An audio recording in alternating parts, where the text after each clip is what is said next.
The great poet and my hero, Maya Angelou, once said, "There's nothing more frustrating than an untold story from within." And so, I always approach my new encounters with people from the perspective of, tell me your story.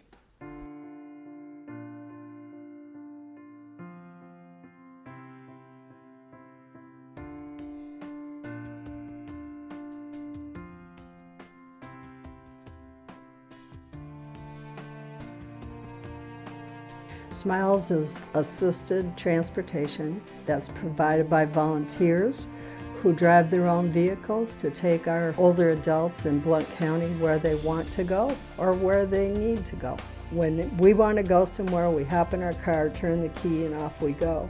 And when that disappears, that is a real critical juncture for people's lives. The doctor, the dentist, the hospital, but also to get your hair done, to get your nails done, to get to the grocery store. It gives our senior population freedom. It gives them a quality of life that they would not have. I think in some ways I'm a listening ear to them. Many people, when I pick them up, you can tell they have not had a whole lot of continuing social contact with the outside community. So it's like they've got a breath of fresh air when I come and pick them up. Drivers are the best part of SMILES. Frida is now my best friend. Yes, we are. Yes, we are. If you can interweave a relationship into any experience, but especially a volunteer experience, everyone's going to win, and that's what we've created. The water crisis changed the community in that it really built a brick wall between the community and the powers that be. Made it very, very difficult for services to go to seniors because there was a lack of trust. Thank goodness Valley Area Agency on Aging had been established in the community. We've been in the community for 45 years, and so we were able to bridge that gap.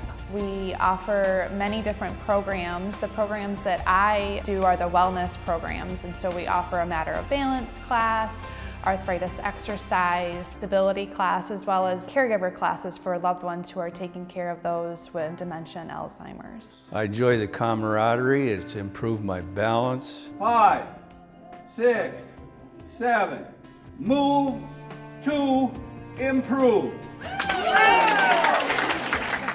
It's improved me immensely, I think. She came in, sat down next to me, and then she says, "This is my first time here," so I start showing her the ropes.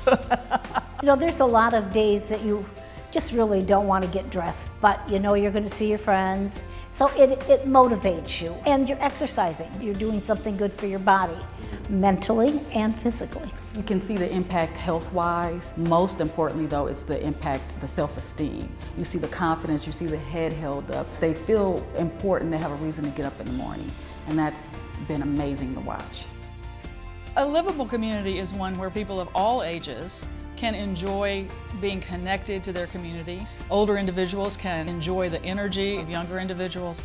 Younger individuals really enjoy the history and life experiences of older individuals. So a mixed age community is the best. Since the building of Central Park, we have noticed an extremely large amount of older adults coming out and being with their kids or their grandchildren. Knowing that we have an aging community and how we can bridge the gap from the young to the old has been a winning formula for Livingston.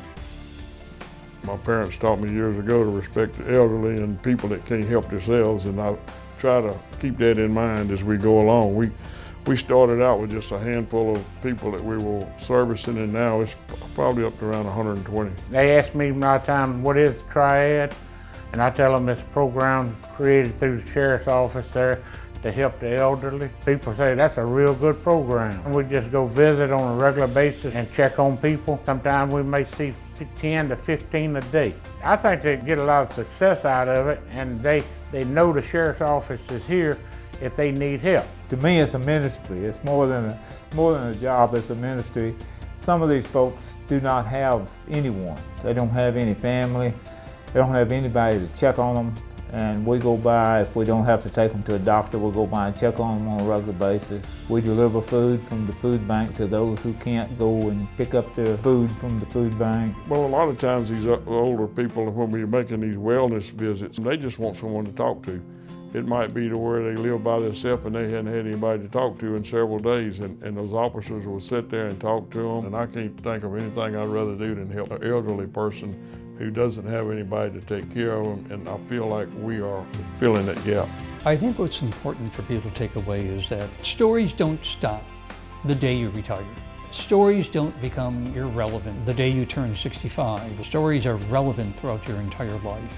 The folks that are living in rural America are the former teachers of the world, they're the former policewomen and policemen of the world. They helped to create the world that we live in, and why would we let them down?